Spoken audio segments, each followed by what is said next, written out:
Firelight dances off the edge of a half-forged blade as 5 rough-looking strangers surround the lone blacksmith shop nestled at the edge of Timber Creek.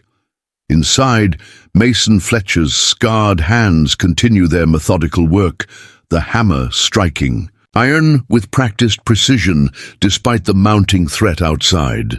The lead drifter's voice cuts through the evening air, demanding protection money from the aging smith, who hasn't yet looked up from his anvil. Before we jump back in, tell us where you're tuning in from, and if this story touches you, make sure you're subscribed, because tomorrow I've saved something extra special for you. What these men don't realize as they draw their revolvers is that the quiet craftsman with the burn-scarred forearms once led the most feared cavalry scouts in the Western theater of the war, and the tremble in his hands isn't fear, but the restraint of a killer who swore never to take another life. The afternoon sun beat down on Mason Fletcher's blacksmith shop, dust motes dancing in the shafts of light that penetrated the open-sided structure. At 62, Mason's once broad shoulders remained powerful, though slightly stooped from decades bent over the forge. His beard, once as black as the coal he shoveled each morning, had long since turned iron grey, matching the colour of his piercing eyes. Those eyes, which had once surveyed battlefields and enemy encampments, now focused intently on the horseshoe taking shape beneath his hammer. Timber Creek was exactly the kind of place Mason had sought when he arrived 7 years ago. Small enough to be overlooked, remote enough that few asked questions about a man's past. The mining town nestled in the foothills of the Colorado Rockies had seen better days, with half the claims played out and businesses closing one by one as the population dwindled. Mason's blacksmith shop, however, remained essential. As long as there were horses needing shoes, mining equipment requiring repair, and tools needing sharpening, Mason Fletcher had work. The rhythmic clanging of his hammer paused as Mason sensed rather than heard someone approaching. He didn't need to look up to know it was Sarah Daniels, the schoolteacher whose small cabin stood a quarter-mile down the creek from his shop and home. "Afternoon, Miss Daniels," Mason said, still focused on his work. "Your stove parts came in. Yesterday's supply wagon. Should have it fixed by tomorrow." Sarah stepped into the relative coolness of the shop, her arms folded across the front of her simple blue dress. At 35, she was one of the few residents of Timber Creek who made regular attempts to engage the reclusive blacksmith in conversation beyond business matters. "Thank you, Mr. Fletcher. The children and I appreciate it. That schoolhouse gets awfully cold in the mornings, even this time of year." She hesitated, watching him work for a moment. "But that's not why I'm here." Mason finally looked up, noting the concern in her expression. "Something wrong?" "There are men in town, 5 of them. They've been asking questions about everyone, especially business owners." Sarah's voice dropped slightly. "Sheriff Miller says they're the same bunch that's been causing trouble over in Silverton and Ruby Gulch. They call themselves business investors, but they're nothing but extortionists." Mason set down his hammer, reaching for a rag to wipe his hands. "Not much to extort from Timber Creek these days."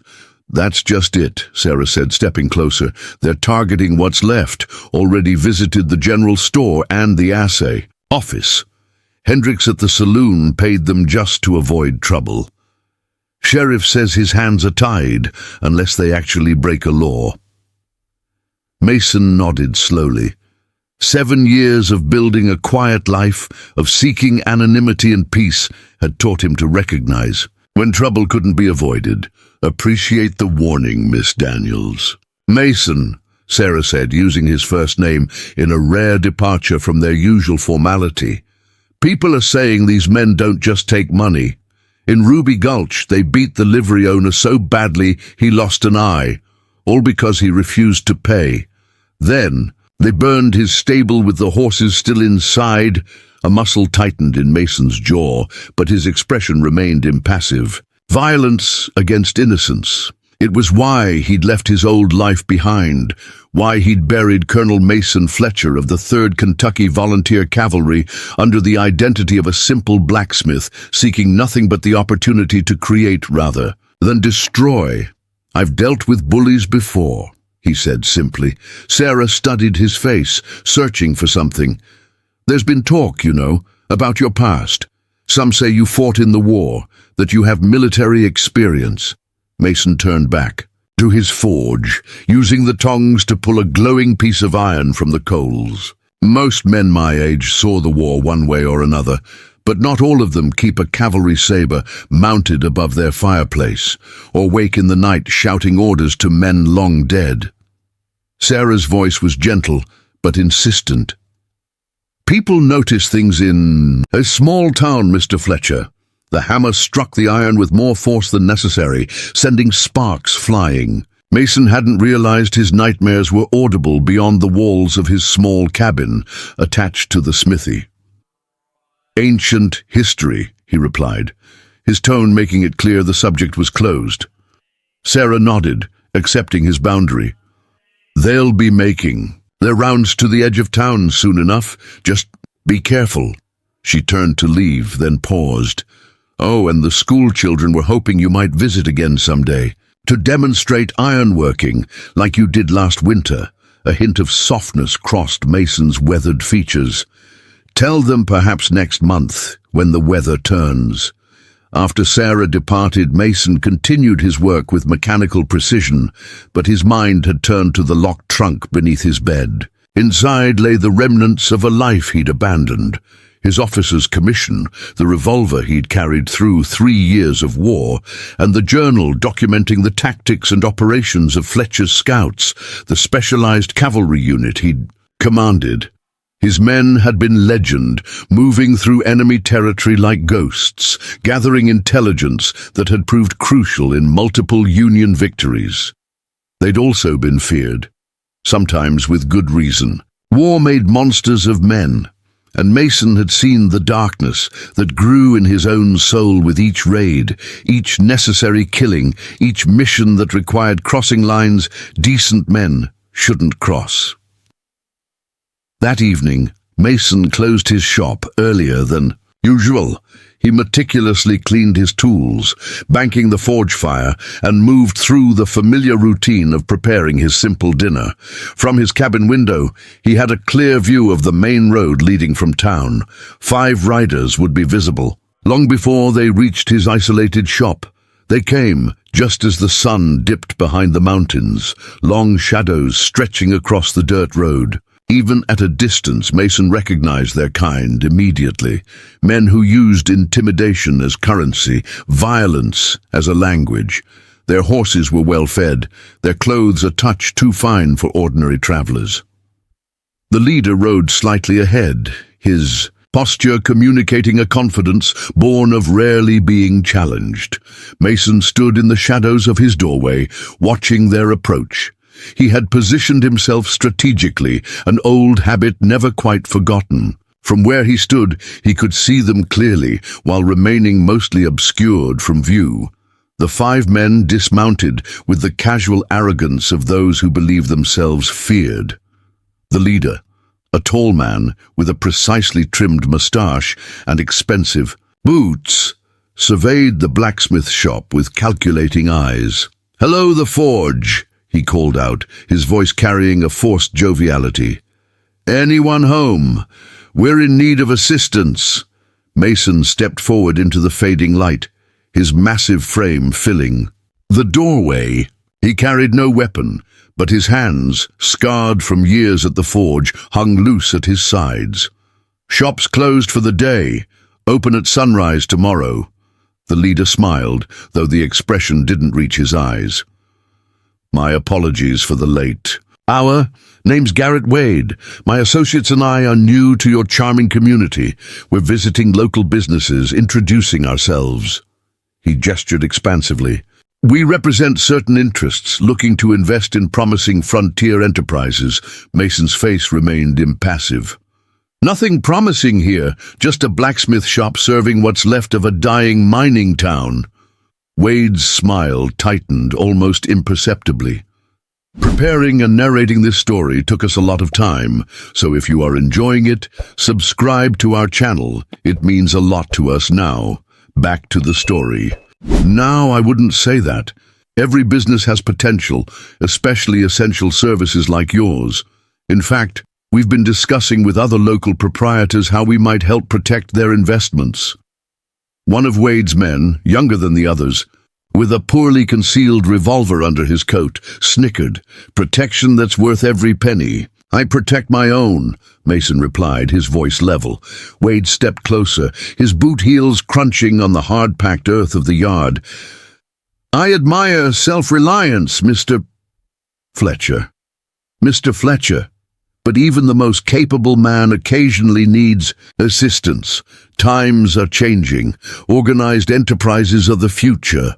Wade's tone hardened slightly.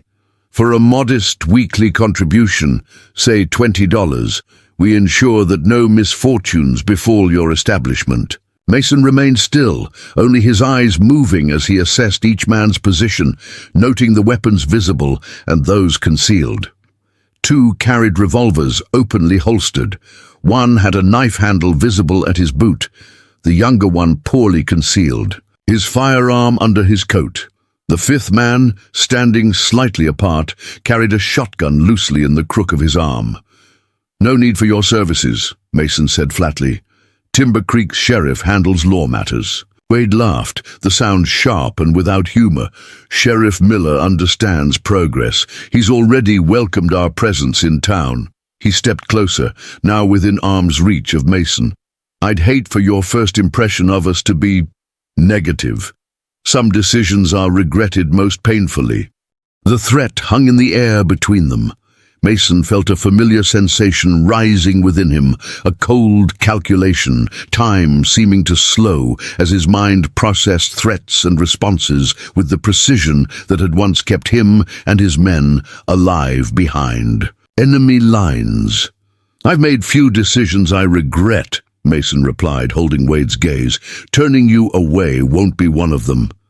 Wade's affable mask slipped, revealing the predator beneath. "I admire your courage, old man, misplaced though it is. Perhaps you need time to reconsider." His hand moved to rest on his holstered revolver. "We'll return tomorrow.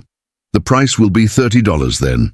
If further persuasion is needed, it becomes considerably more costly." Throughout the exchange, Mason had remained utterly still, his breathing controlled. To an observer, he might have appeared intimidated by the five-armed men.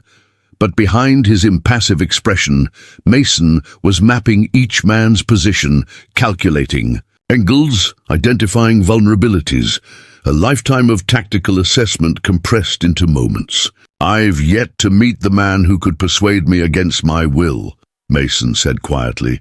"Don't waste your time returning." Wade's eyes narrowed, studying the blacksmith more carefully.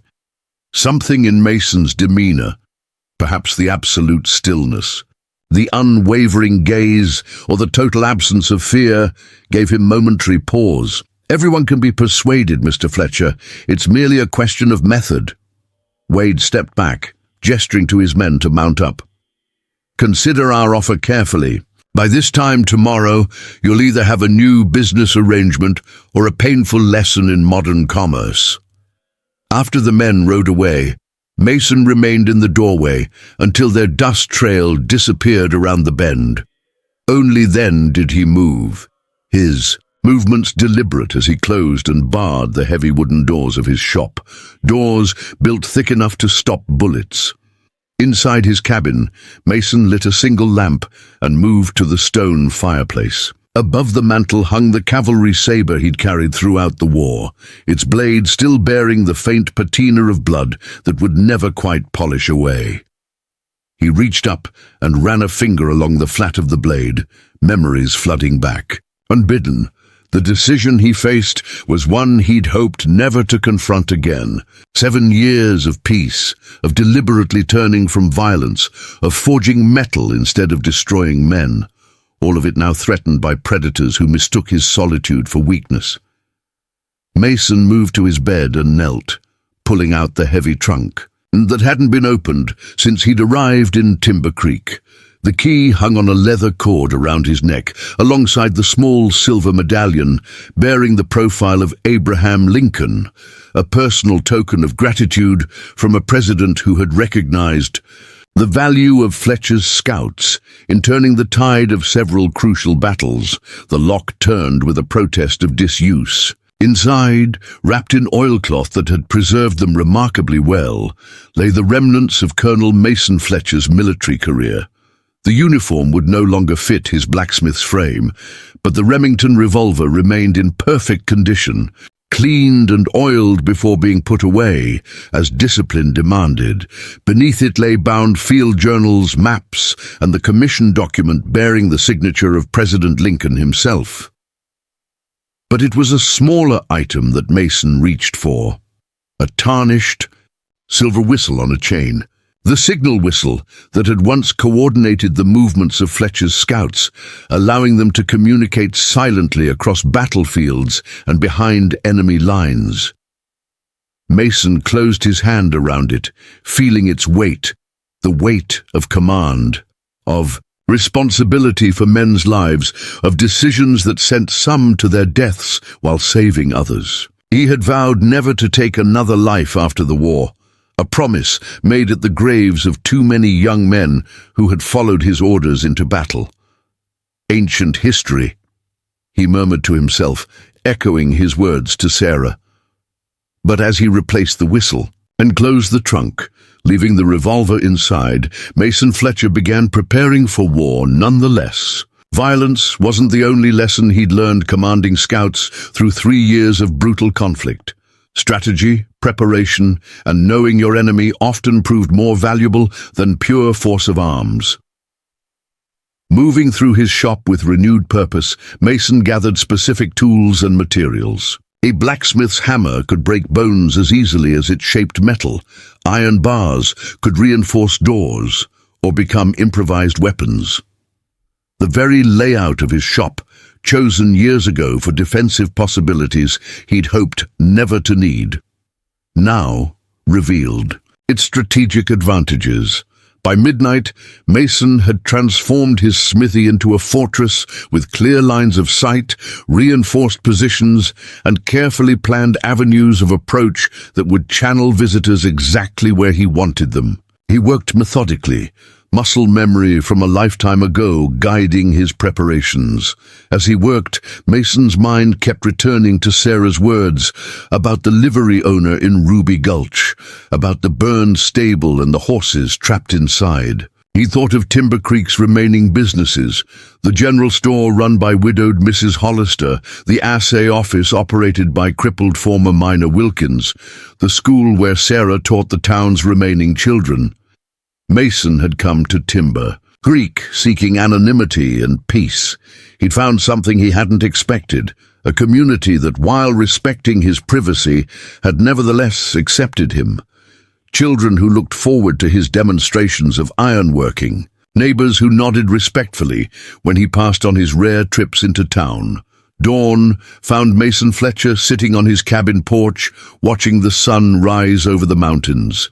He'd slept little, but his mind was clearer than it had been in years. The choice that had tormented him through the night was no choice at all. He could no more stand by while predators threatened his community than he could have ignored the call to defend the Union all those years ago.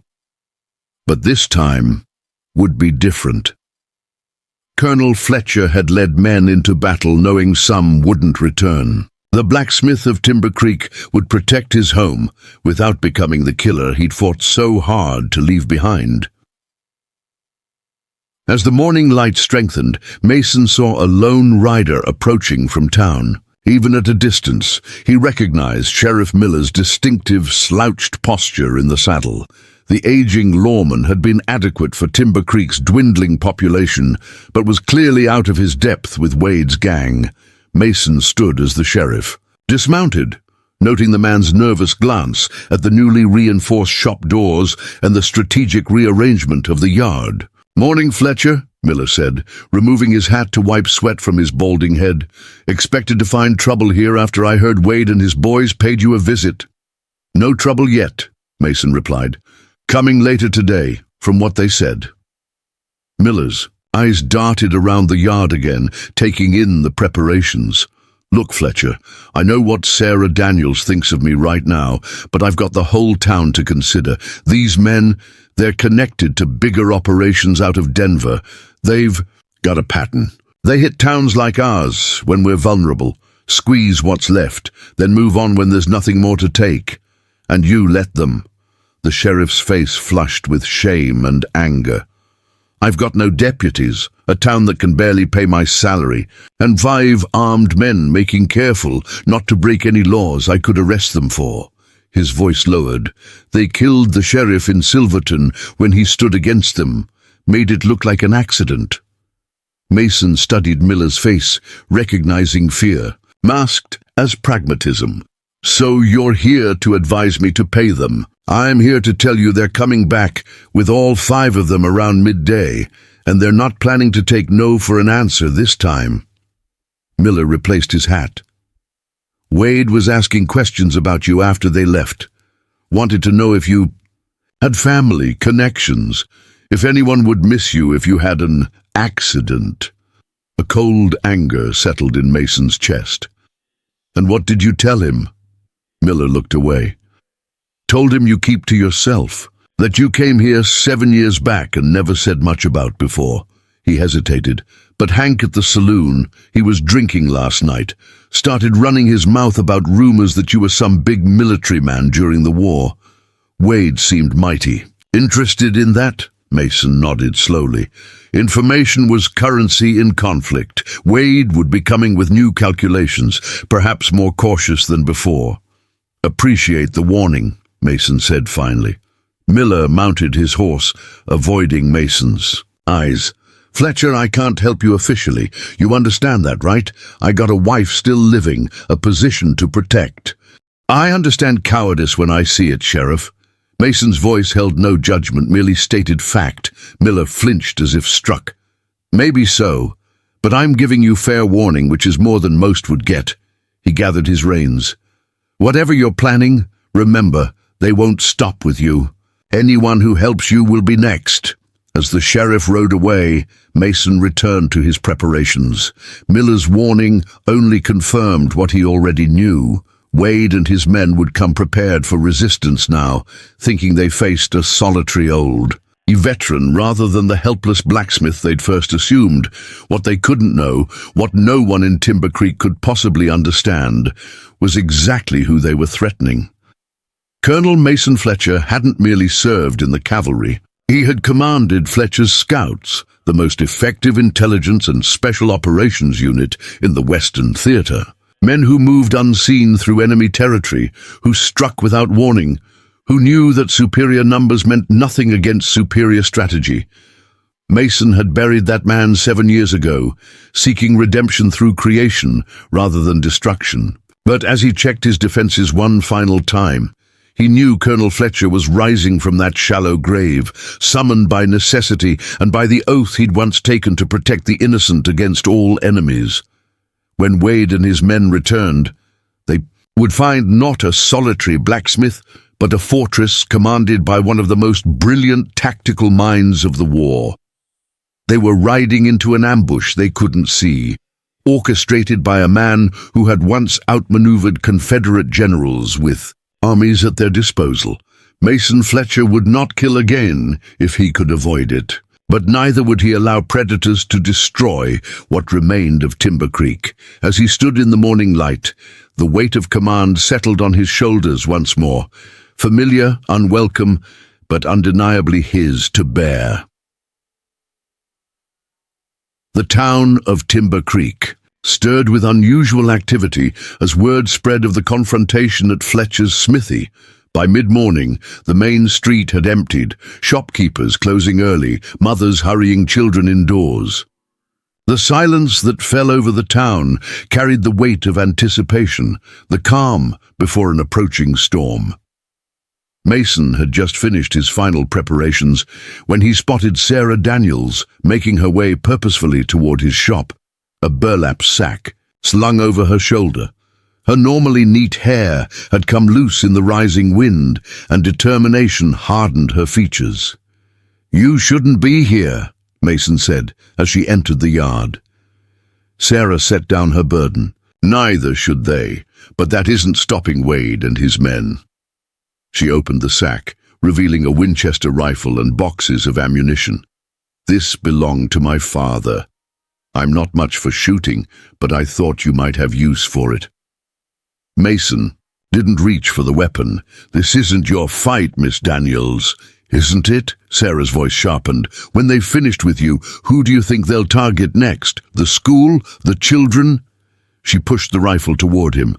"Sheriff, Miller might be willing to sacrifice this town piece by piece, but I am not." Mason studied her face, recognizing the resolve he'd seen countless times during the war.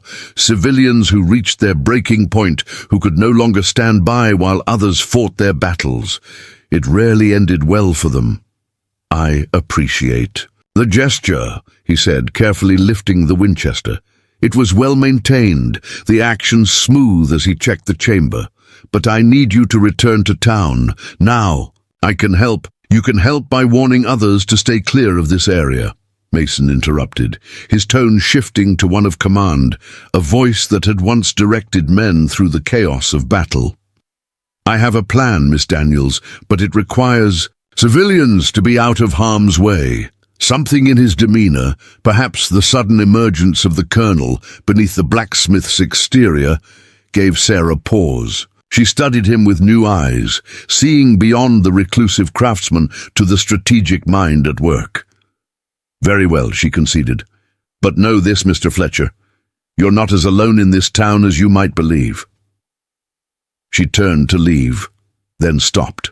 "There's something else. Wade sent 2 of his men to Denver 3 days ago. They returned this morning with 3 more riders."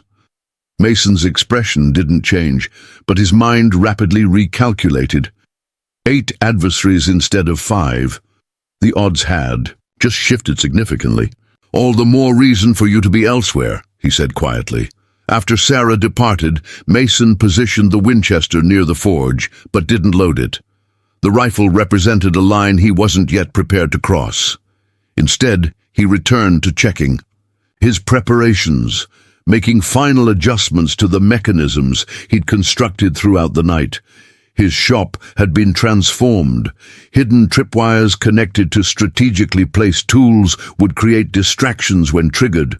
The forge burned, hot, heating metal implements to temperatures that would discourage even the most determined attacker. Barrels of water, ostensibly for cooling metal, were positioned to douse anyone who entered through specific paths. Most importantly, Mason had created multiple routes of movement for himself, paths that would allow him to appear and disappear within the confines of his shop, using his intimate knowledge of its layout to tactical advantage. It was a technique Fletcher's scouts had employed in forested terrain, using familiarity with the landscape to seem like a much larger force. At precisely noon, Mason heard them approach.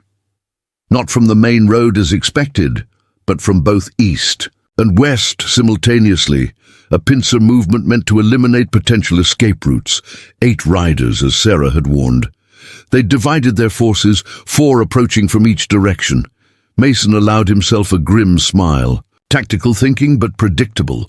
Wade was applying rudimentary military strategy, likely gleaned from dime novels or exaggerated war stories.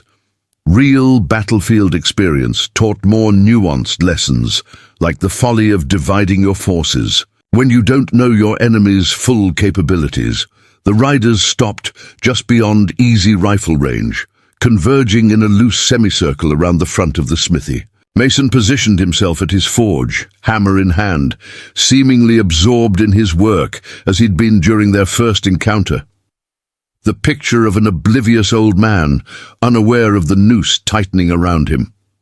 Garrett Wade rode slightly ahead, now openly wearing a gun belt with pearl-handled revolvers. He discarded the pretense of respectability, his expression hard as he surveyed the smithy.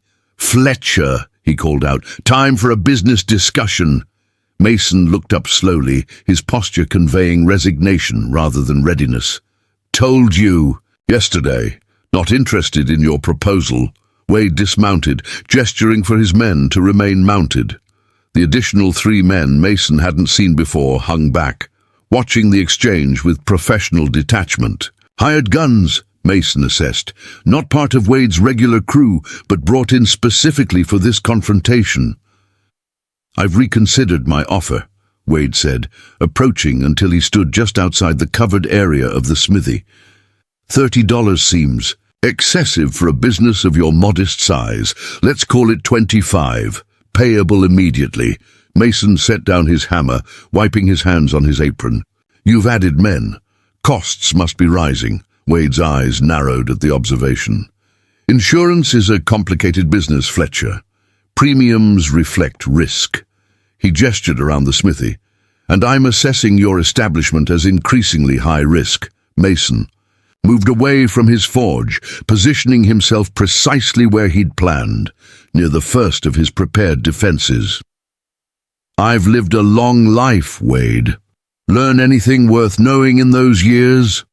Wade smirked, his hand resting casually on his revolver. "Enlighten me, old man." "Learned that men who need 8 guns to face 1 blacksmith aren't businessmen." Mason's voice remained level, almost conversational. "They're cowards wearing expensive boots." The insult landed as intended. Wade's face flushed with anger, his composure cracking. "I came here willing to be reasonable. Despite your disrespect yesterday, that opportunity has passed." He turned to his men. "Search the place. Take anything of value as the first payment. Then we'll discuss how Mr. Fletcher will make amends for wasting our time." 4 men dismounted, advancing toward the smithy with the casual confidence of predators who had never been prey. Mason remained still, watching their approach with seemingly passive resignation. The first man, the young one who had snickered during yesterday's encounter, reached the edge of the covered smithy area. "Ain't much here worth taking," he called back to Wade. "Old man lives like a pauper." "Check the cabin," Wade ordered. "He'll have cash hidden somewhere." The young man stepped fully into the smithy, passing the threshold Mason had been waiting for. With a subtle movement of his foot, Mason triggered the first of his preparations. A shower of metal tools cascaded from overhead, startling the man who stumbled backward directly into the path of a second tripwire. This one released a carefully balanced bucket of forge slag, not onto the man himself, but creating a barrier of scattered, still-hot metal fragments between him and his companions. "What the hell?" The young man drew his revolver, but Mason was already moving. In the confusion, he crossed the distance between them with a speed that belied his age, years of cavalry training evident in his efficient movement. Before the revolver cleared its holster, Mason's forearm struck the young man's wrist, sending the weapon clattering across the smithy floor. The 3 other men who had dismounted rushed forward, only to find their path blocked by the scattered slag. One tried to circle around, triggering another of Mason's mechanisms, this one sending a heavy chain swinging across the open side. Of the smithy at waist height, the man went down hard, the breath knocked from his lungs. Wade drew his revolver. "Kill him!" The command shattered any remaining pretense. The hired guns from Denver dismounted, drawing rifles from their saddle scabbards. These men moved differently, with the economy of motion that spoke of professional violence. Mason had anticipated this escalation. As the first rifle was leveled, at the smithy, he pulled a concealed rope, releasing a cascade of suspended metal sheets. The makeshift shields dropped into position, providing cover against the coming bullets.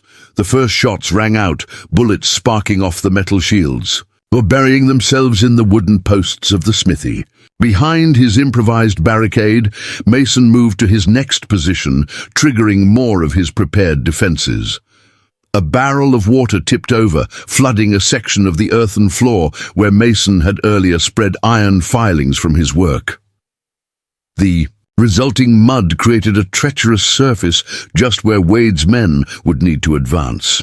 "Surround the whole place," Wade shouted, frustration evident in his voice. "He's just one old man." Mason allowed himself a momentary smile at Wade's growing confusion. Fletcher's scouts had employed similar tactics against forces 10 times their size, creating chaos, suggesting strength where there was only careful planning, making the enemy second-guess their own advantages. The young gunman Mason had disarmed, regained his footing, lunging for his fallen revolver. Mason was quicker, not reaching for the gun, but instead kicking over a prepared bucket of sand, burying the weapon beyond immediate recovery. "Your war record didn't mention you were a coward, Colonel Fletcher," Wade called out, trying a new tactic, "hiding behind tricks instead of facing us like a man." The use of his military rank and name confirmed what Mason had suspected. Wade had learned something of his past, though clearly not enough to understand what that knowledge should have told him. "A fair fight is a foolish fight," Mason called back, his voice seemingly coming from a different direction than where he actually stood. Another old scout trick involving reflection off metal surfaces. Something they apparently didn't teach you during your own service. This was calculated provocation. Mason had recognized something in Wade's bearing, in his attempts at strategy. The man had likely served during the war himself, though probably not with distinction. Wade's response confirmed it. "I rode with Quantrill's raiders, old man. We knew how to deal with Union sympathizers. The information was valuable. Quantrill's raiders had been among the most notorious guerrilla fighters of the war, known for brutality rather than discipline." It explained Wade's approach: intimidation over strategy, terror as a primary weapon. "William Quantrill led undisciplined butchers, not soldiers," Mason replied, his voice cold. "Explains much about your methods." The insult struck home. Wade's face contorted with rage. "Burn it down! Burn the whole damn place!" One of the Denver gunmen produced a bottle with a rag stuffed in its neck, a prepared firebomb. As he struck a match to light it, Mason triggered his final defensive measure. The forge bellows, which he had modified overnight and connected to a hidden mechanism, suddenly released a powerful jet of air, carrying with it a cloud of fine iron dust. The particles swept across the open space between the smithy and Wade's men just as the firebomb's rag was ignited. The result was spectacular. The iron particles ignited in the air, creating a brief but intense flash that temporarily blinded anyone looking in that direction. The Denver gunman dropped the firebomb in surprise, the bottle breaking at his feet and spreading flaming liquid across his boots. The man screamed, dropping to the ground and frantically trying to extinguish the flames that had caught his trousers. His companions scattered, momentarily forgetting their quarry in the chaos. Mason used the distraction to make his move. Rather than retreating further into the smithy as Wade might have expected, he advanced, crossing to where the Winchester rifle lay hidden. In one fluid motion, he picked it up, loaded a single cartridge and fired, not at any of the men, but at a point just above Wade's head. The shot cracked through the air, splinters from the tree behind Wade showering down on the man's shoulders. It was a demonstration shot, a warning delivered with unmistakable precision. "Next one won't miss," Mason called out, his voice carrying the absolute certainty of a man who had given such warnings before, and followed through when they went. Unheeded, Wade froze, sudden understanding dawning in his eyes. This was not a desperate old man resorting to tricks out of weakness. This was calculated strategy executed by someone who had faced worse odds in higher stakes conflicts. "Fletcher's scouts," Wade said, recognition finally registering. "You're that Colonel Fletcher."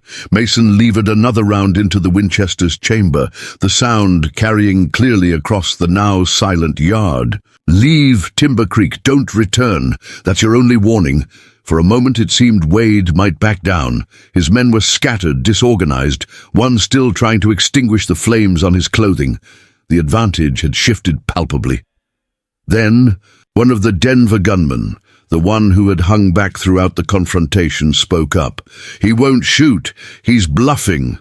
The man stepped forward, an ugly smile spreading across his face. "I heard about Fletcher's scouts. Also heard their commander had some kind of breakdown after Missionary Ridge. Swore never to kill again." He raised his rifle deliberately. "Let's test that vow." Mason's expression didn't change, but something shifted in his stance. A subtle readiness recognized only by those who had faced true killers. The Denver gunman hesitated, sudden doubt crossing his features. That moment of uncertainty was broken by the sound of approaching hoofbeats, multiple riders coming fast from the direction of town. All heads turned toward the interruption. Around the bend in the road came Sheriff Miller, riding hard. But he wasn't alone. Behind him rode at least 20 men, miners, shopkeepers, farmers from the surrounding homesteads, all armed, all bearing the grim determination of people defending their community. At their head, surprisingly, was Sarah Daniels, a revolver holstered at her hip, her school teacher's demeanor replaced by the unmistakable authority of someone who had rallied others to action. Wade's men exchanged uncertain glances. 8 against 1 had been favorable odds. 8 against 20 plus changed the equation dramatically. Sheriff Miller reined in his horse, his earlier cowardice apparently forgotten, or perhaps overcome by the collective courage of the townspeople behind him. "This has gone far enough, Wade. Your business isn't welcome in Timber Creek." Wade assessed the situation with the rapid calculation of someone accustomed to shifting odds. His gaze moved from the determined townspeople to Mason, who still held the Winchester with unwavering aim. "This isn't over, Fletcher," Wade said, his voice low enough that only Mason could hear. "A man with your history has enemies still living, enemies who'd pay well to learn where the famous colonel has been hiding." All these years, Mason didn't respond to the threat, his rifle remaining trained on Wade with the same steady precision. Gradually, Wade's men regrouped, mounting their horses with reluctant glances toward their leader. Wade himself was the last to mount, his expression promising future retribution. As the gang rode away, the townspeople moved their horses to flank Mason's property, a clear statement that any return would face unified resistance. Sarah approached Mason, who had finally lowered the Winchester. "I thought I told you to warn others away," he said, though there was no rebuke in his tone. "I did warn them," she replied with the hint of a smile. "Warned them that if we didn't stand together now, we'd fall separately later." She gestured toward the departing figures of Wade and his men. "Will they be back?"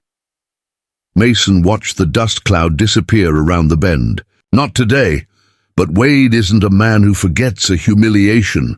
Sheriff Miller dismounted, approaching with newfound respect in his eyes. "That was some display, Fletcher. Never seen anything like it." He surveyed the smithy with its triggered traps and mechanisms. Wouldn't have believed one man could hold off 8 gunmen without firing a shot. Well, more than a warning shot. "Experience," Mason said simply. The sheriff nodded. "Sarah told us some of it. Said you commanded scouts during the war. Special operations behind enemy lines." He extended his hand. "Timber Creek owes you a debt today." Mason regarded the offered hand for a moment before accepting it. Town stood for itself in the end. As the impromptu militia began to disperse, many stopped to thank Mason or offer assistance repairing his smithy. He accepted their gratitude with quiet nods, uncomfortable with the sudden dissolution of the careful distance he'd maintained for 7 years.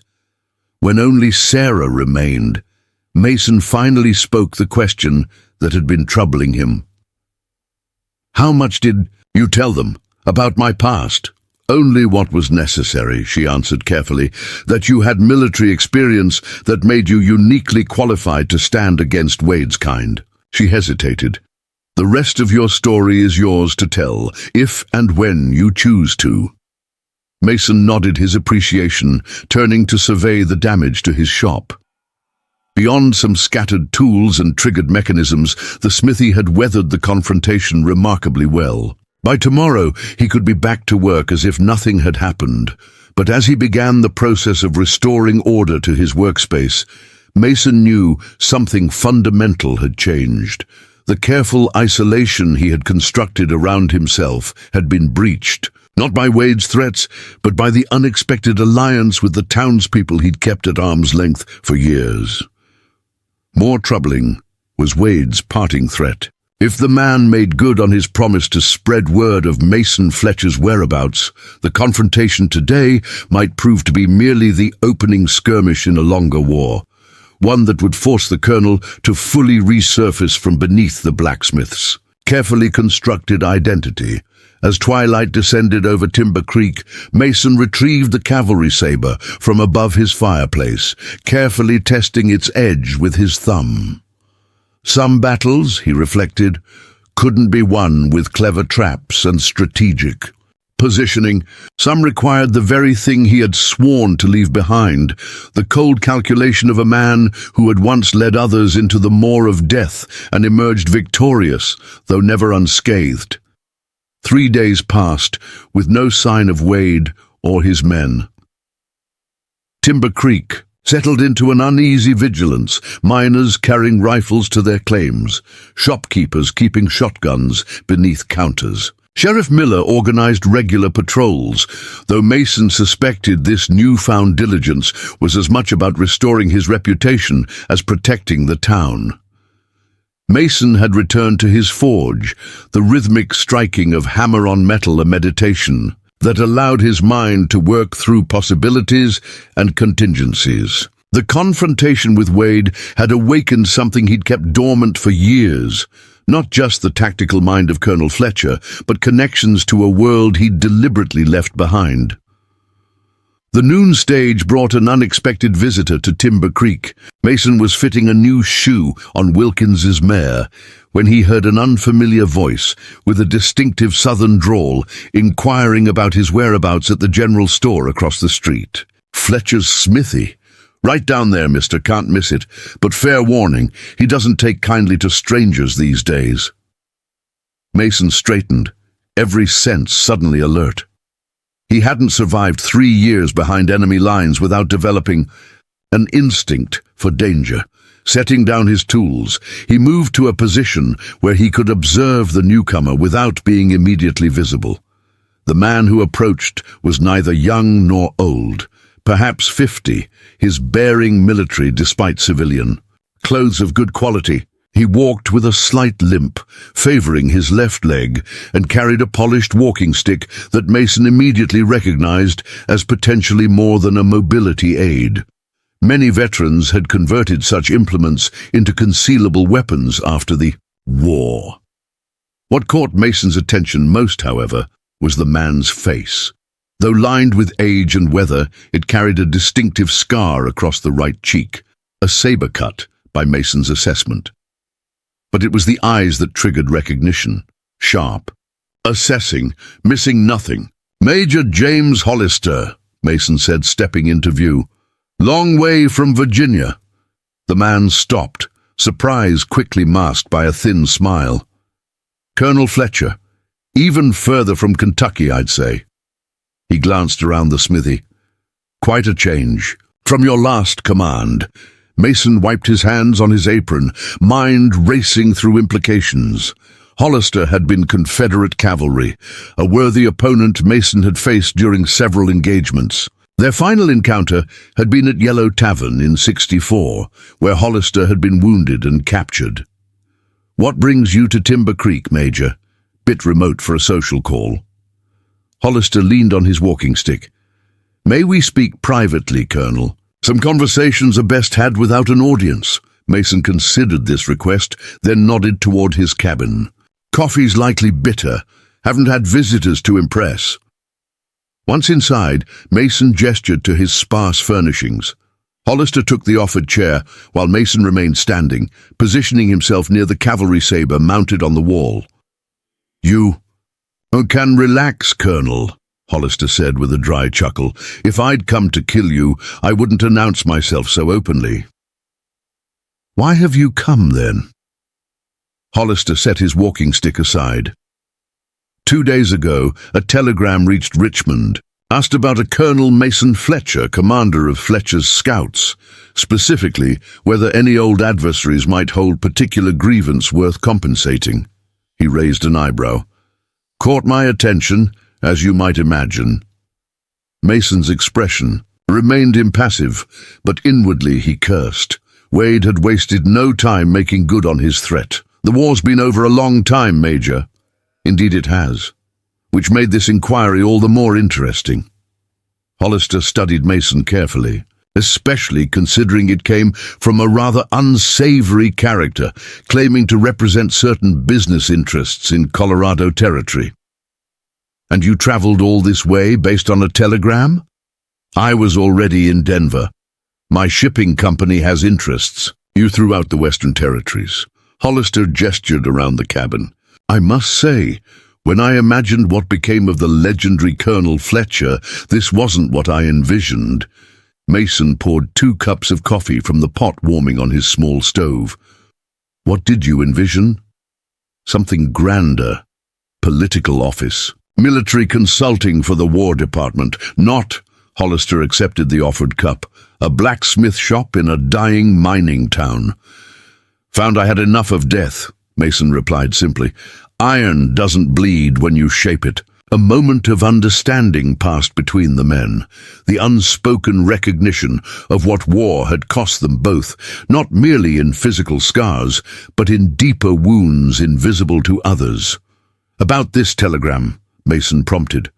Hollister sipped his coffee, wincing slightly at the bitterness. "Your assessment was correct. Wade, that's the name of the man who sent it, has connections to several former Confederate officers now involved in less-than-legal enterprises throughout the territories. He's offering a substantial sum for information on your whereabouts, and more importantly, your vulnerabilities. And you're here to collect?" Hollister's expression hardened.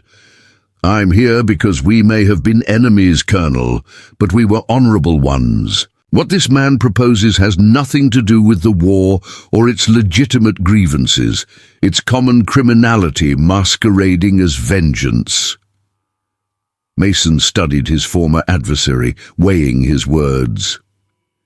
During the war, Hollister had earned a reputation for fierce fighting but fair treatment of prisoners and civilians, a rarity in the bitter guerrilla conflicts of the border states. "I appreciate the warning," Mason said finally. "But why risk involving yourself?" Hollister set down his cup.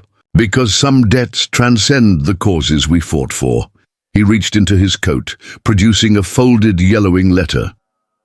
"You likely don't remember, but after I was captured at Yellow Tavern, I was badly wounded.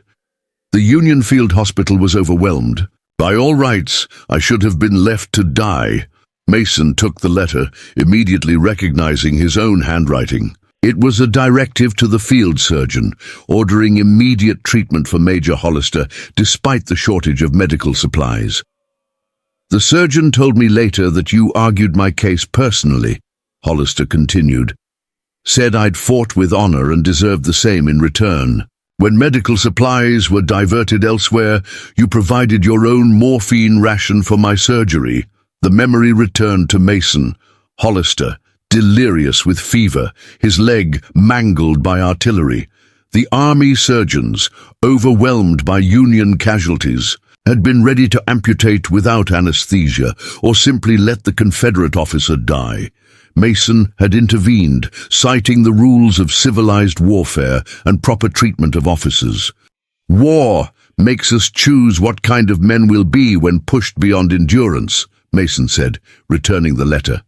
"Some choices stay with us after the cannons fall silent."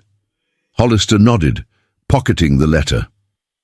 "I've made my share of such choices. Not all I'm proud of."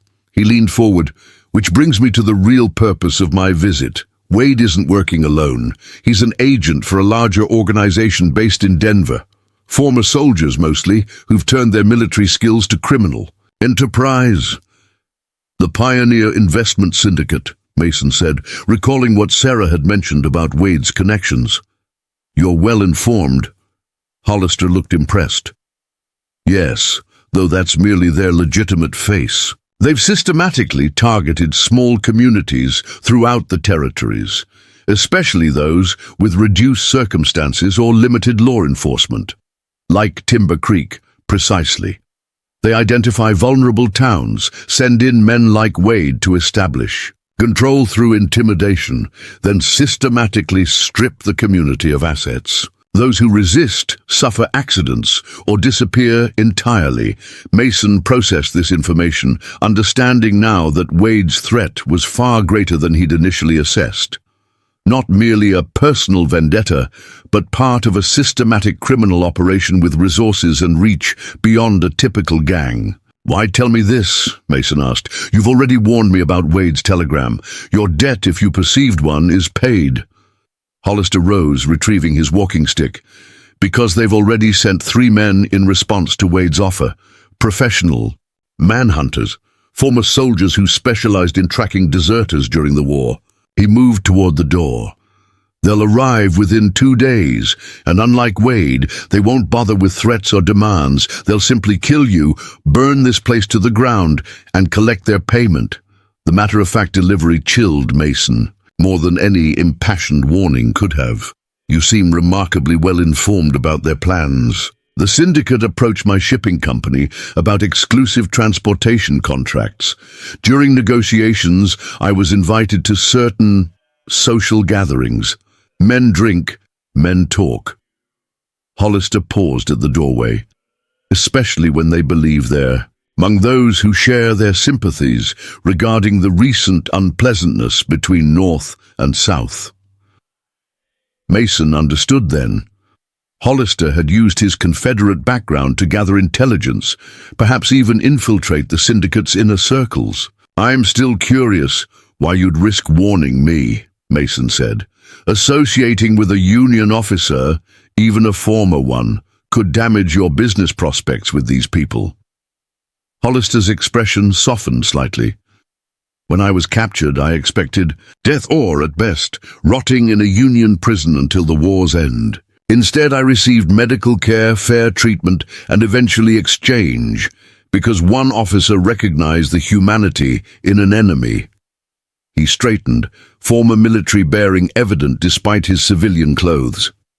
Such actions create debts no formal peace treaty can absolve.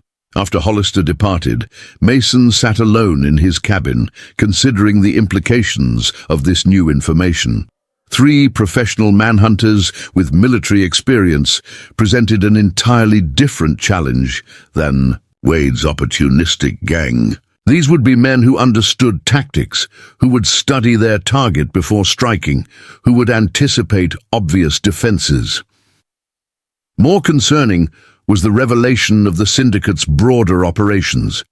If what Hollister said was true, Wade's interest in Timber Creek was merely one tendril of a much larger criminal enterprise, one with political connections and significant resources.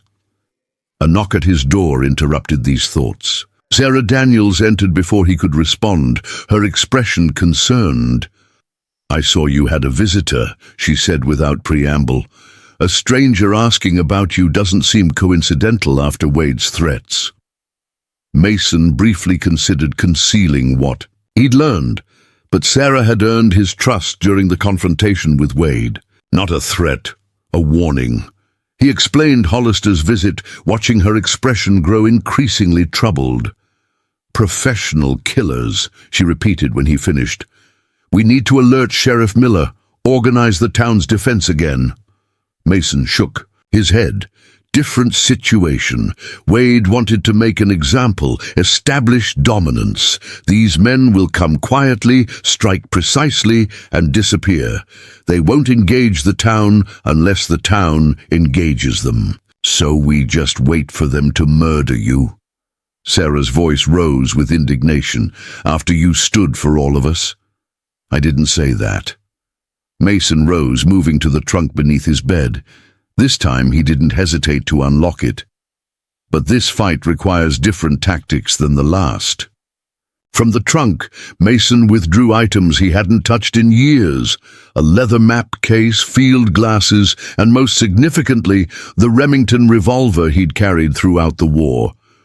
Unlike the ornate weapons favored by many officers, this was a soldier's tool. No engraving, just reliable function and the patina of hard use. "You're planning to fight," Sarah said, watching as he checked the revolver's action. "I'm planning to survive," Mason corrected. "Fighting may be part of that, but not the way these men will expect." "What do you mean?" Mason unfolded a map of the surrounding territory, one he'd acquired years ago when first settling in Timber Creek. "These manhunters expect to find an aging blacksmith, perhaps one with some military background, but essentially a fixed target. They'll study my shop, plan their approach, and execute what they believe will be a straightforward elimination." His finger traced the landscape around Timber Creek, the mining claims, abandoned diggings, network of trails and streams. "What they won't expect is to become the hunted rather than the hunters." Understanding dawned in Sarah's eyes. "You're going to use their expectations against them." Mason nodded, a grim smile touching his lips. "Fletcher's scouts specialized in turning enemy territory into our advantage. These hills have been my home for 7 years. I know every trail, every vantage point." He tapped the map where the road from Denver entered the valley. "If Hollister's intelligence is correct, they'll arrive by this route, likely establishing observation before making their move." "Let me help," Sarah said immediately. "I grew up in these mountains. I know places that aren't on any map." Mason started to refuse, then reconsidered. During the war, local guides had often proved invaluable to his scouts, providing knowledge no military map could contain. "Information only," he said finally. "I need to know about any hidden approaches to my property, places where men might conceal themselves for observation, but when the time comes, you stay clear." Sarah's expression suggested she might argue, but instead she joined him at the map. "There's an old mining trail here," she indicated, a line running parallel to the main road. "Abandoned when the Silver Butte claim played out, but still passable. It offers a perfect vantage point overlooking your property from the North Ridge." For the next hour, they detailed the terrain surrounding the smithy, Sarah identifying features Mason had never fully catalogued, despite his years in Timber Creek. Her knowledge was impressive, the intimate familiarity of someone who had explored every hill and valley since childhood. As twilight approached, Sarah finally asked the question that hung between them. "What exactly are you planning, Mason?" He looked up at her use of his first name, surprising himself by not objecting. "These men are professionals. They'll expect resistance at the smithy, perhaps traps similar to what I used against Wade. So I won't be at the smithy. You're abandoning your home?" Sarah seemed shocked, temporarily. Mason ran his finger along the map to a point 3 miles east of town. "There's a defensible position here where Coldwater Creek narrows between 2 rock formations. The old stagecoach road passes through before connecting to the Denver road." Sarah studied the location. "Ambush point." Mason nodded, impressed by her quick tactical assessment. "I'll leave clear sign of departure from the smithy, obvious enough for trained trackers to follow, but not so obvious it appears deliberate. When they pursue, you'll have chosen the battlefield," Sarah finished, "just like in the war." "Similar principle," Mason agreed. "Never fight the battle your enemy has prepared for." Sarah was silent for a moment, considering the plan. "What about the town? If these men are working with Wade and this syndicate, won't they eventually return to Timber Creek even if you—" She hesitated. "Even if I eliminate them," Mason completed her thought, his voice matter of fact. "Possibly, but organizations like the syndicate calculate risk versus reward. If recovering this territory costs them too dearly in men and resources, they'll focus elsewhere. There are plenty of vulnerable communities in the territories. That's coldly practical, Sarah observed. War usually is. Mason folded the map. I'll depart tonight, establish my position before dawn. The manhunters likely won't arrive until tomorrow at the earliest, but I won't risk being unprepared. As Sarah prepared to leave, she paused at the door. I've never asked about your past. Mason respected your privacy, but I think I deserve to know what really happened at Missionary Ridge. The Denver gunman mentioned it during the confrontation. Mason stiffened, his face momentarily unreadable. Then his shoulders dropped slightly. We were ordered to locate and eliminate Confederate artillery positions, directing fire on Union forces attempting to take the ridge. My scouts found them, 12 guns with clear fields of fire, devastating our advance. He moved to the window, looking out at the darkening landscape. We were authorized to attack if possible, not just observe. I developed a plan to approach from an unexpected angle, using ravines the Confederate officers considered impassable. We succeeded, overran the position, but in the process, he paused. The gun crews surrendered or tried to. Young men, some no more than boys, but my scouts, they'd seen what those guns had done to our lines. Friends killed, torn apart. They didn't stop firing when the white flag went up. His voice grew distant. I gave no order to cease fire. Part of me didn't want to. 37 artillerymen died after attempting surrender. Sarah remained silent, allowing him to continue at his own pace. Afterward, the official report called it a decisive action that helped secure the Union victory. Mason's laugh held no humor. I received a commendation, but I knew what it really was, murder sanctioned by the chaos of war. I swore then that I'd never again take a life, never again command men into situations where rage overwhelms humanity. Understanding dawned on Sarah's face. And now these manhunters are forcing you to break that vow. Mason turned from the window, his expression resolute. Perhaps, or perhaps, there's still a way to end this, without more blood on my hands. Either way, the decision won't be made in hatred or vengeance. As Sarah departed, Mason began his preparations, packing only essentials. Ammunition, field glasses, rations for 3 days, canteen. The last item he retrieved from his trunk was something he'd almost forgotten, a small mirror used for signaling between scattered scout units during operations. Outside, the night had fully descended over Timber Creek, a new moon providing the perfect darkness for his departure. Mason saddled his horse, an aging but reliable gelding named Cooper. As he mounted, he cast one final glance at the smithy, the home and sanctuary he'd built over 7 years. Whether he would return to it, only the coming confrontation would determine. Dawn broke cold and misty over Coldwater Creek. The early light barely penetrating the fog that shrouded the narrow passage between rocky outcroppings. Mason had arrived hours earlier, using the darkness to prepare his position with the methodical precision that had once been the hallmark of Fletcher's scouts. He'd chosen this location carefully.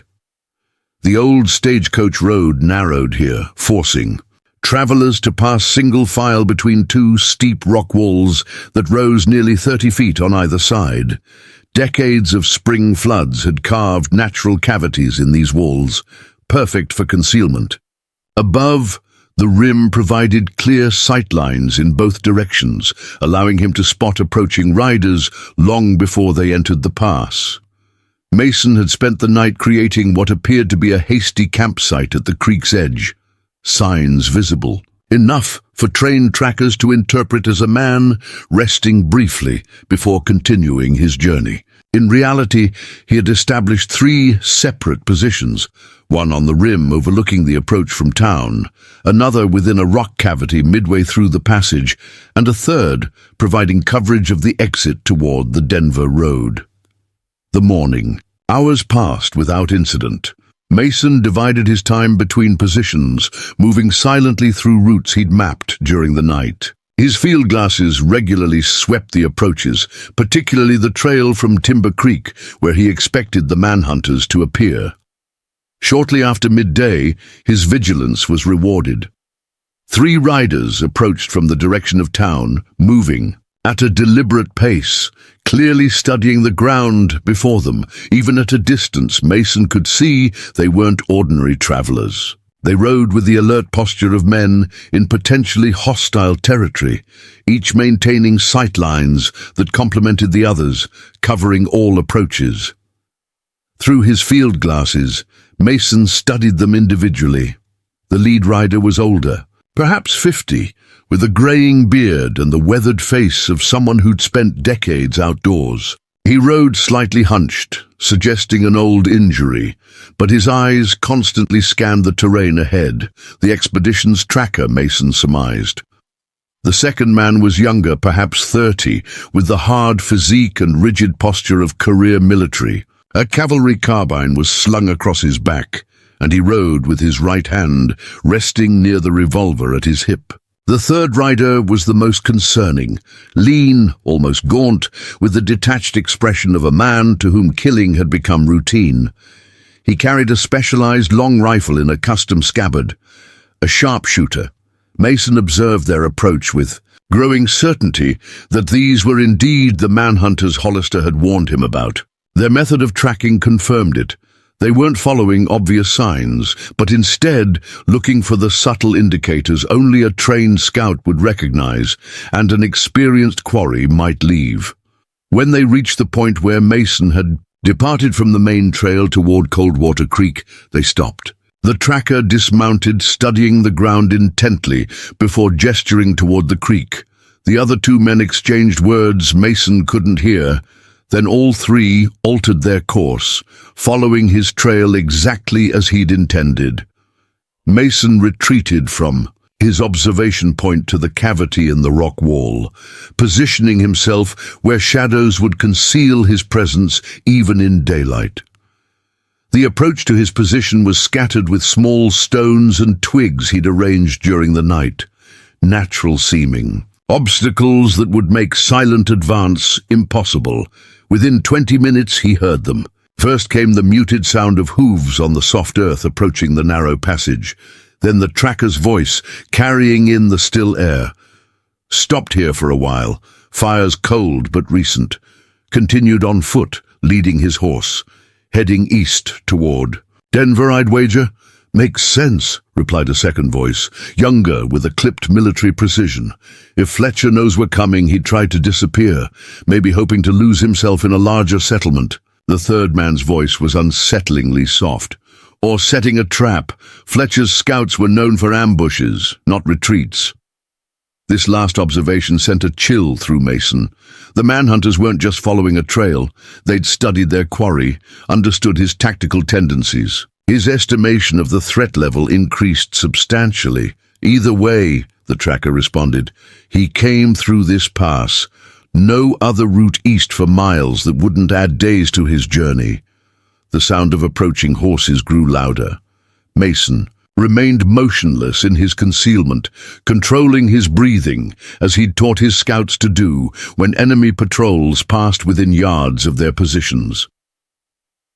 The manhunters entered the narrow passage in single file, the tracker leading, the sharpshooter bringing up the rear. They moved cautiously, eyes scanning the rock walls above. As they reached the midpoint of the passage, directly below Mason's position, the tracker suddenly raised his hand, signaling a halt.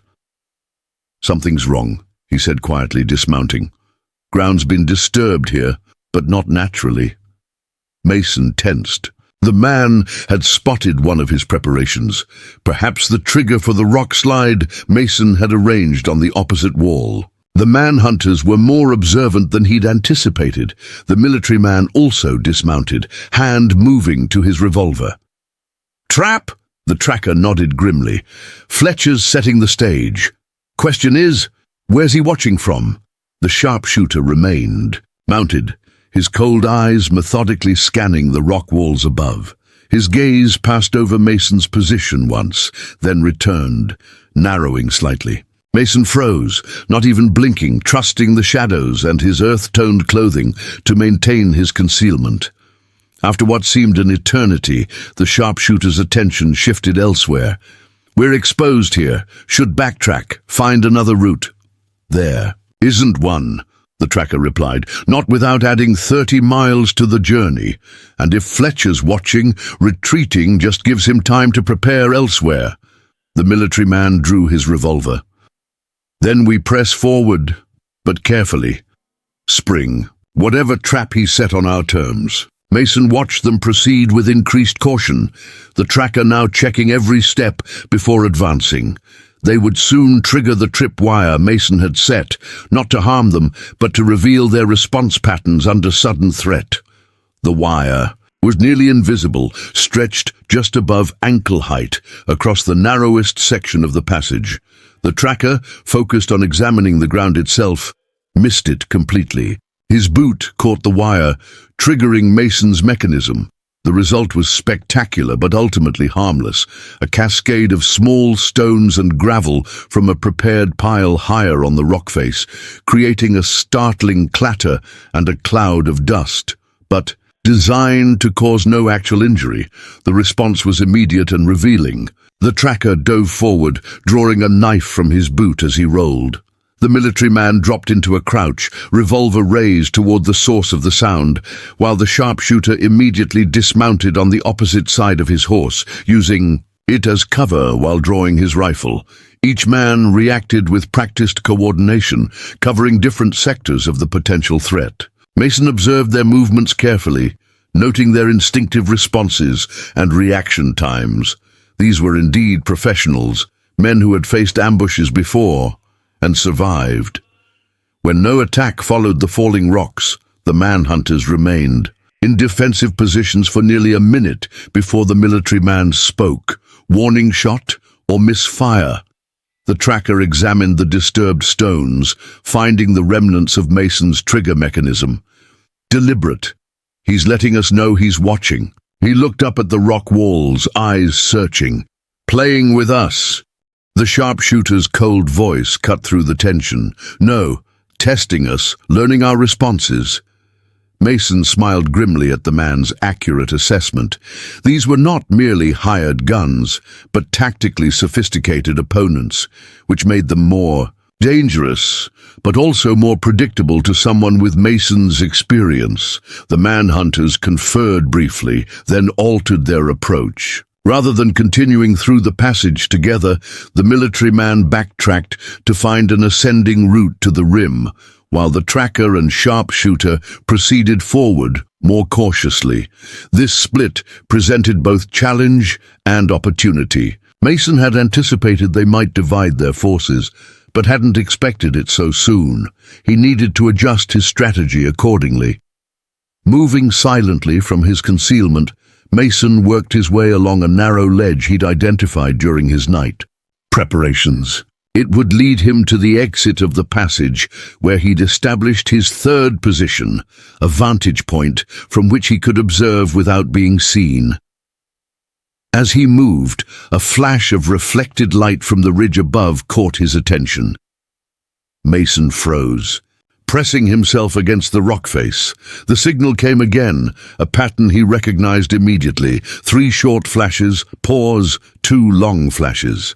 It was the communication code Fletcher's scouts had used during night operations. Only someone from his former unit would know that pattern. Mason retrieved his own signaling mirror, responding with the recognition sequence. 2 short, 1 long, 2 short. The response came immediately, the danger signal, followed by the code for multiple hostiles. Someone from his past was up there, someone who had served under his command during the war, and they were warning him about additional threats beyond the 3 manhunters he'd observed. The tactical situation had just become significantly more complex. Mason adjusted his course, heading not toward his planned position, but to high ground, where he might identify this unexpected ally and assess the new threat. As he scaled the rock face, using handholds and roots he'd mapped in darkness, Mason's mind raced through possibilities. Few of his scouts had survived the war. Fewer still would have recognized him after 7 years or known to find him in Timber Creek. Reaching the rim, Mason moved in a low crouch from cover to cover, using techniques he'd once taught young recruits for moving unseen across exposed terrain. In the distance, he spotted the military man making his way up a different approach, still some minutes away from gaining the high ground. Then, from behind a large boulder ahead, came a whispered voice. "Colonel Fletcher." Mason tensed, hand moving. To his revolver despite himself. "It's Reynolds, sir. William Reynolds. I was your signalman at Missionary Ridge." The name struck Mason like a physical blow. Reynolds had been one of his youngest scouts, barely 18 when he joined the unit, skilled at communication and observation. More importantly, he'd been among those present during the artillery position massacre that had led to Mason's vow. "Show yourself, Reynolds," Mason called softly, slowly. A man emerged from behind the boulder, older, bearded, but with the same alert eyes Mason remembered. Reynolds had aged well, though a puckered scar along his jawline spoke of close encounters. "Since the war, what are you doing here?" Mason demanded, maintaining a cautious distance.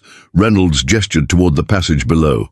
"Same as you, sir, avoiding those 3, but there's more you need to know." He glanced nervously over his shoulder. "Wade's men. They're coming up the old mining trail. 8 riders, heavily armed. They'll be here within the hour." Mason processed this information quickly.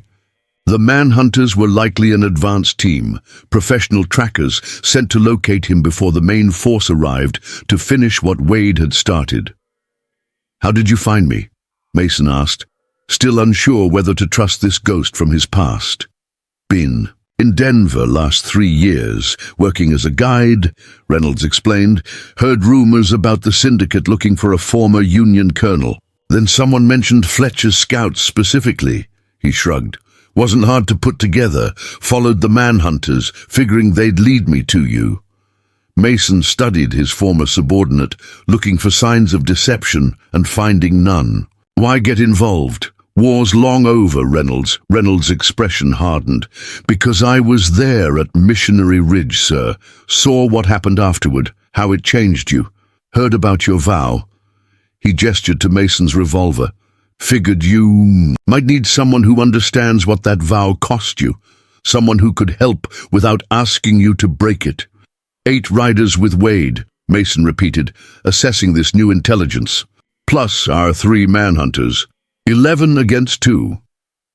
"Just like old times, sir," Reynolds replied with a grim smile. "Except we're a lot older now." Mason didn't return the smile. "I didn't bring you into this fight, Reynolds."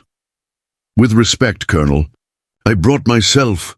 Reynolds moved to the ridge edge, gesturing for Mason to follow. From this vantage point, they could see both the passage below, where the tracker and sharpshooter continued their cautious advance, and the distant mining trail, where Wade's men would soon appear. "We can't hold this position against those numbers," Mason observed, military assessment overriding any personal reservations about Reynolds' unexpected appearance. Reynolds nodded in agreement. "Not conventionally, no." He reached into his coat pocket and withdrew a folded paper. "But I thought you might want to see this before deciding our next move." Mason took the paper, a telegram form with the Denver office stamp. His eyes narrowed. As he read the brief message, "Hollister, stop syndicate board meeting, confirmed. Stop principals traveling to Timber Creek, personally. Stop arrival expected tomorrow morning, stop." "Where did you get this?" Mason demanded. "Denver Telegraph Office." "The operator's my brother-in-law." Reynolds met Mason's suspicious gaze directly. "I've been keeping tabs on syndicate communications since I realized who they were hunting." Mason processed this new information rapidly. If the syndicate's leadership was personally traveling to Timber Creek, it transformed the situation entirely. These weren't merely hired guns seeking a bounty. This was an organization committing significant resources to eliminate what they perceived as a threat. "They're coming to make an example," Mason concluded. "Not just of me." Reynolds nodded solemnly. "The syndicate's been expanding throughout the territories. Any resistance spreads word, undermines their intimidation tactics. Your stand against..." Wade was probably the first serious opposition they've encountered. A movement below caught Mason's attention. The military man had reached the ridgetop about 200 yards away and was now working his way cautiously toward their position. "We need to move," Mason said, already plotting their retreat route. "But not back to Timber Creek." "Sir?" "If the syndicate leadership is coming in force, the town will be their target regardless of whether they find me."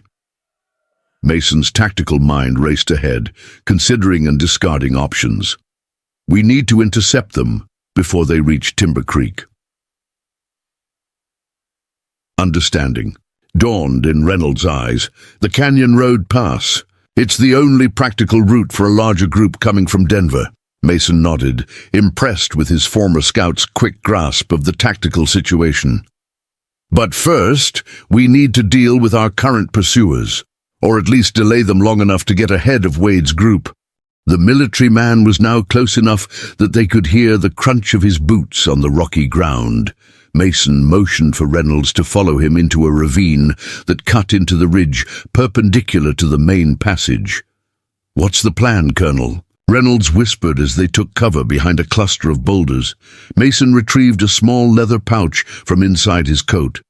"Remember Chattanooga?" A slow smile spread across Reynolds' face. "The Ghost Army." Similar principle. Mason opened the pouch, revealing several small objects, iron filings, scraps of cloth, and vials of liquids. "These manhunters are professionals, which means they won't spook easily. But Wade's men are different, more numerous but less disciplined. Create confusion between the two groups," Reynolds nodded appreciatively. "Turn them against each other." "Exactly." Mason handed Reynolds half the contents of the pouch. "Place these as we retreat, 50-yard intervals. I'll create the false sign." For the next 20 minutes, they worked their way along the ridge toward the mining trail, leaving a carefully constructed trail of misleading evidence, signs that would suggest to experienced trackers that a significantly larger group had passed through recently. As they neared the point where the mining trail emerged onto the ridge, they heard voices, Wade's men approaching earlier than expected. Mason and Reynolds took cover in a dense thicket of scrub oak, watching as the riders emerged onto the ridge. Wade led the group, his face set in a mask of barely contained fury. The men behind him looked nervous, hands resting on weapons, eyes constantly scanning their surroundings. These weren't the confident intimidators who had first confronted Mason at his smithy. They were men who had tasted defeat and feared repeating the experience. "Spread out," Wade ordered. "That bastard tracker said Fletcher was heading this way. $500 to the man who spots him first." The men dispersed along the ridge, two remaining with Wade while the others began searching the surrounding terrain. Mason watched their movements, noting their lack of coordination and haphazard search pattern. "They're disorganized," Reynolds whispered. "Scared." Mason nodded. "And about to become more so." Reaching into his pocket, Mason withdrew a small whistle, not the military signaling whistle from his trunk, but a simpler instrument he'd crafted in his smithy years ago, capable of producing sounds at pitches that carried strangely across. Open terrain. He put the whistle to his lips and blew a series of notes, not loud, but pitched to catch on the wind and seemed to come from multiple directions at once. The effect was immediate. Wade's men froze, looking around in confusion. "What was that?" one of them called. "Sounded like signals," another replied nervously. "Coming from all around us." Wade drew his revolver. "Stay calm, damn you! It's just one man playing games." Mason blew the whistle again, this time a different pattern. Reynolds, understanding the strategy, had moved 20 yards away and now struck a large rock against a smaller one, creating a sharp cracking sound that echoed off the canyon walls. The combination of eerie whistle signals and percussive sounds, seemingly coming from different directions, had a profound effect on Wade's already nervous men. They bunched closer. Together, revolvers drawn, some firing randomly into the surrounding brush. "Hold your fire, you fools!" Wade shouted, but the damage was done. The sound of gunfire drew the attention of the manhunters. The military man, who had been searching the ridge where Mason and Reynolds had been, immediately turned toward the commotion. Below in the passage, the tracker and sharpshooter also heard the shots, altering their course to investigate. "Perfect," Mason murmured, watching the confusion unfold. "Now for the final touch." He nodded to Reynolds, who moved quickly to a position flanking Wade's group. Mason circled in the opposite direction, creating a crossfire position. At precisely the moment the military manhunter came into view of Wade's men, Mason ignited one of the vials from his pouch, a mixture of chemicals that created a bright flash and billowing smoke.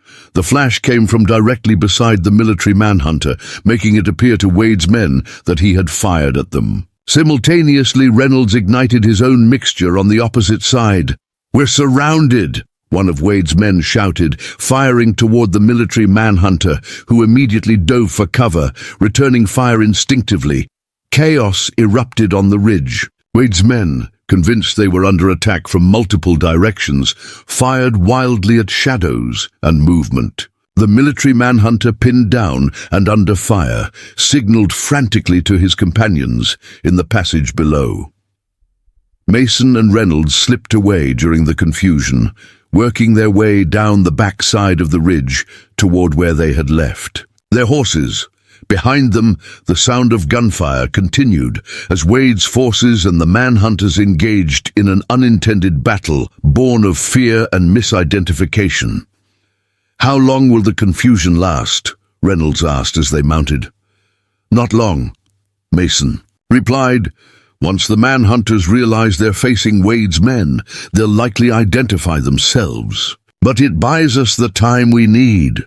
They rode hard toward the Canyon Road Pass, taking a rarely used trail that Mason had discovered during his years exploring the territory around Timber Creek.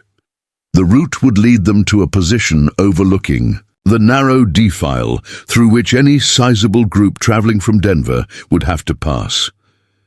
As they rode, Reynolds filled in the gaps in Mason's understanding of the syndicate's operations. Having worked as a guide in Denver for several years, he had observed their gradual takeover of businesses and territories throughout the region. They started small, protection rackets in mining camps, controlling supply routes to remote settlements. But they've grown. Now they have judges in their pockets, territorial officials on their payroll. Last month they acquired controlling interest in the Denver and Rio Grande spur line, expanding from criminal enterprise to legitimate business, Mason noted. Using one to support the other. Reynolds nodded.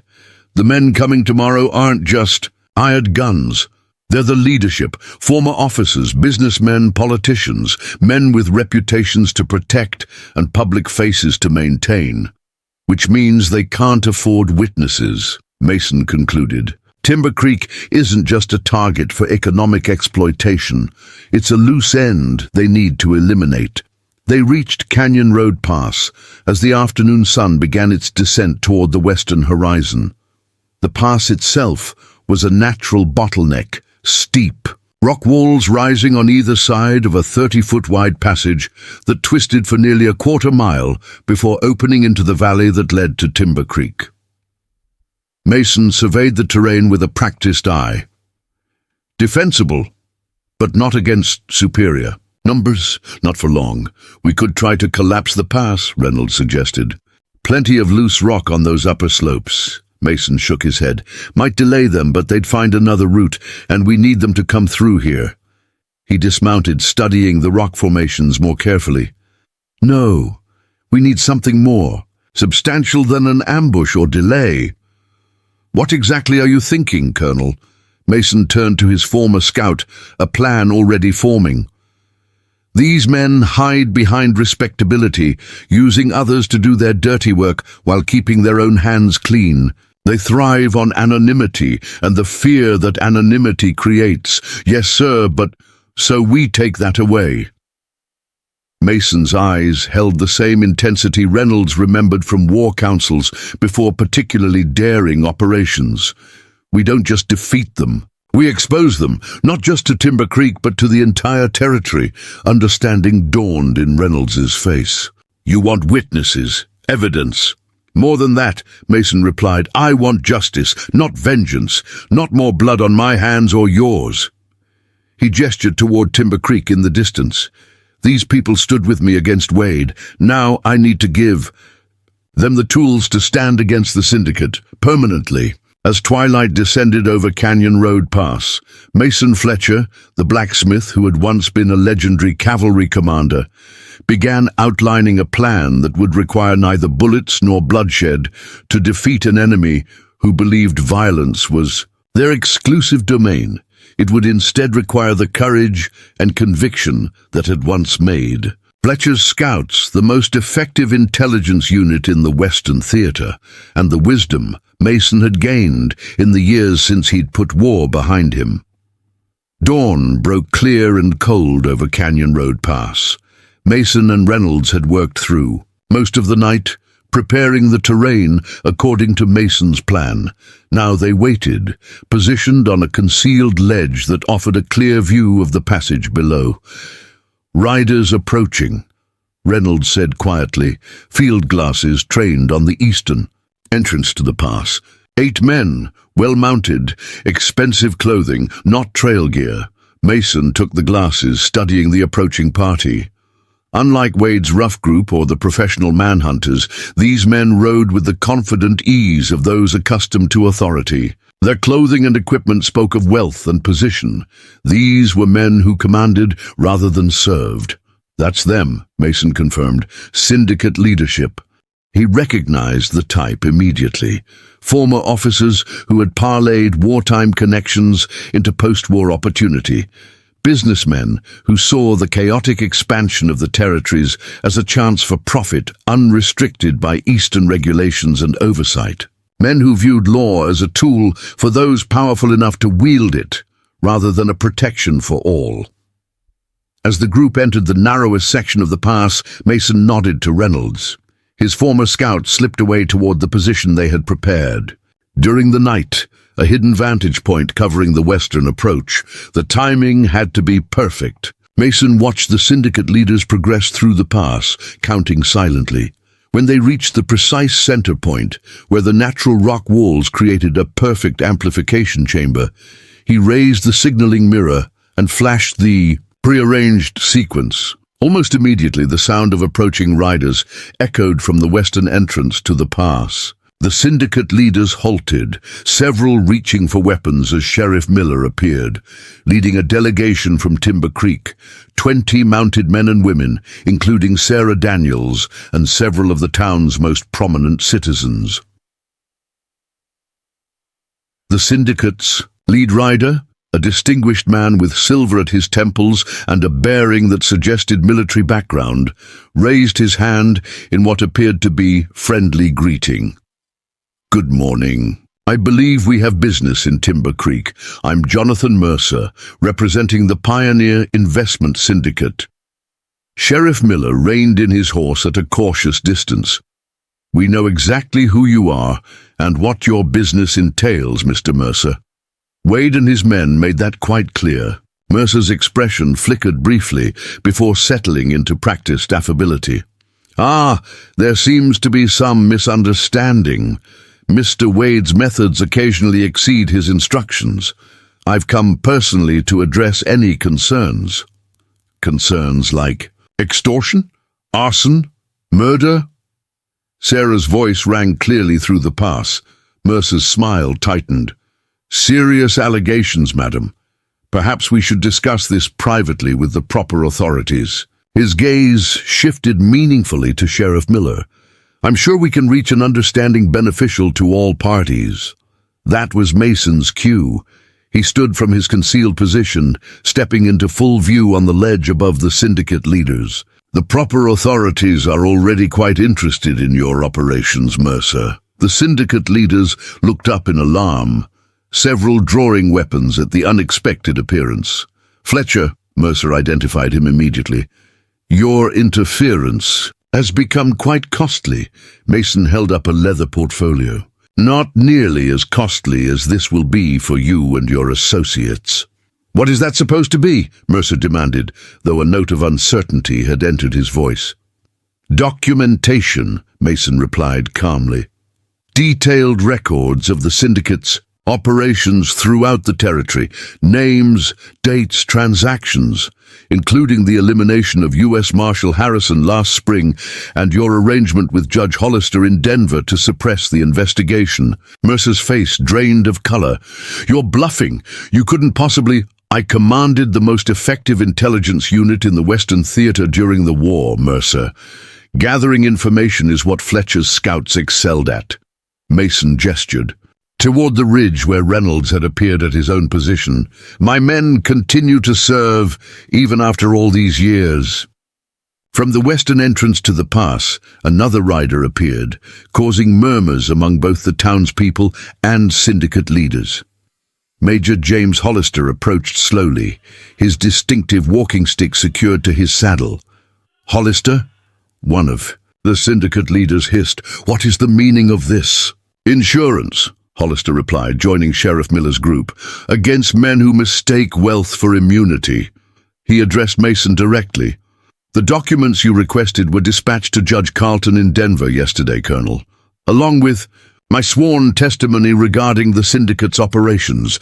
This was a development even Mason hadn't anticipated. He had hoped Hollister might provide additional evidence, but hadn't expected such direct intervention. Mercer's composure cracked entirely. "This is absurd. You can't possibly believe the word of a broken-down blacksmith and a crippled Confederate against respected businessmen." "Actually," came another voice, as a final rider entered the pass from the eastern approach, "the territorial governor finds their evidence quite compelling." The newcomer wore the distinctive badge of a U.S. Marshal. He guided his horse through the syndicate group, positioning himself between them and the townspeople. "Marshal Thomas Burke," he introduced himself. "Here on the governor's authority to investigate allegations of organized criminal activity, corruption of territorial officials, and the disappearance of my predecessor." Mason watched as the syndicate leaders exchanged panicked glances, their carefully constructed facade of legitimacy crumbling before the accumulated evidence and witnesses. "This is preposterous," Mercer attempted one final bluff. "We are legitimate businessmen being harassed by local malcontents resistant to progress and—" "Save it for your trial, Mercer," Marshal Burke interrupted. "We have sworn statements from 7 communities describing your organization's methods. We have financial records showing payoffs to 3 territorial judges. And now," he gestured toward Mason and his portfolio, "we apparently have even more evidence to add to the case." What followed was anticlimactic compared to the violence Mason had initially expected. One by one, the syndicate leaders surrendered, their weapons as Marshal Burke formally placed them under arrest. Sheriff Miller and several deputized townsmen assisted in securing the prisoners for transport to Denver. As the impromptu legal proceeding concluded, Sarah guided her horse to the base of the ledge where Mason stood. "You orchestrated all of this," she said, looking up at him with newfound understanding. "This wasn't about defending yourself, it was about protecting the town." Mason descended to join her.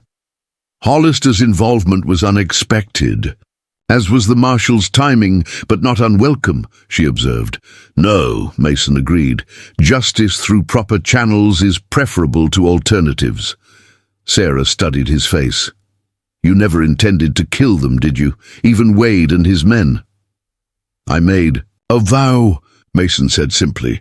Reynolds approached, leading Mason's horse. "Just like Missionary Ridge, Colonel. You found another way." Mason mounted, looking toward where Wade and several of his men stood among the prisoners. The manhunters were notably absent, either escaped during the confusion Mason had created, or perhaps dispatched elsewhere by the syndicate before this confrontation. "What happens now?" Sarah asked as they prepared to return to Timber Creek. "Trials. In Denver," Marshal Burke answered, overhearing her question. "With witnesses from multiple communities and Hollister's evidence, the syndicate's operations will be dismantled throughout the territory." "And Timber Creek?" Mason asked. The Marshal smiled slightly. "From what I've seen, Timber Creek can take care of itself, with the right leadership." His gaze moved pointedly from Mason to Sheriff Miller, who stood straighter under the attention. As the procession of townspeople, prisoners, and lawmen began the journey back toward Timber Creek, Reynolds rode alongside. "Mason, will you stay, sir?" he asked quietly. "Now that your secret's out?" Mason considered the question, watching the townspeople ahead, ordinary men and women who had found the courage to stand against intimidation, led initially by his example, but ultimately by their own determination to protect their community. "I built something in Timber Creek," he replied finally. "Not just a smithy, a life, a purpose." He glanced at his former scout. "What about you, Reynolds? Denver's a long way from here." Reynolds smiled. "I've been considering a change. Timber Creek might need someone with tracking skills, especially if their blacksmith occasionally requires assistance." The implications weren't lost on Mason. Reynolds was offering to stay, to help shoulder whatever future burdens might come. From Mason's past being revealed, as they crested the final ridge before Timber Creek came into view, Mason felt a weight lift, not just the immediate threat of the syndicate, but the heavier burden of isolation he'd imposed upon himself for 7 years. His past as Colonel Fletcher wasn't something that needed to remain buried and separate from his present as the blacksmith Mason Fletcher. Perhaps they were simply different facets of the same man, one who had learned when to fight, when to strategize, and when to forge connections rather than weapons. Timber Creek spread before them in the valley, morning sunlight glinting off windows and rooftops. The small settlement appeared unchanged from a distance, but Mason knew it had been transformed fundamentally by recent events. The town had found its collective strength, just as he had rediscovered parts of himself he'd thought lost at Missionary. Sarah rode back to join him, her expression thoughtful. "The school roof still needs those repairs you promised?" she said, with deliberate casualness. "And the children have been asking when you'll demonstrate ironworking again." It was an offering, a reminder of connections and obligations that transcended the recent violence and revelations. Mason nodded, accepting what she was really saying. "I'll see to it next week. The forge has been cold too long." As they descended toward town, Mason Fletcher, blacksmith and colonel, craftsman and strategist, felt the familiar rhythm of hoofbeats beneath him like the steady striking of hammer on anvil. Both created something lasting from raw elements. Both required skill, patience, and the understanding that true strength often came not from destroying what opposed you, but from transforming it into something better. The drifters who had threatened a reclusive blacksmith had unwittingly reawakened the commander he had once been, but in doing so, they had also helped forge something neither the blacksmith nor the colonel could have created alone. A future where past and present were no longer at war, but working in harmony like well-tempered steel. Up next, you've got 2 more standout stories right on your screen. If this one hit the mark, you won't want to pass these up. Just click and check them out, and don't forget to subscribe and turn on the notification bell so you don't miss any upload from us.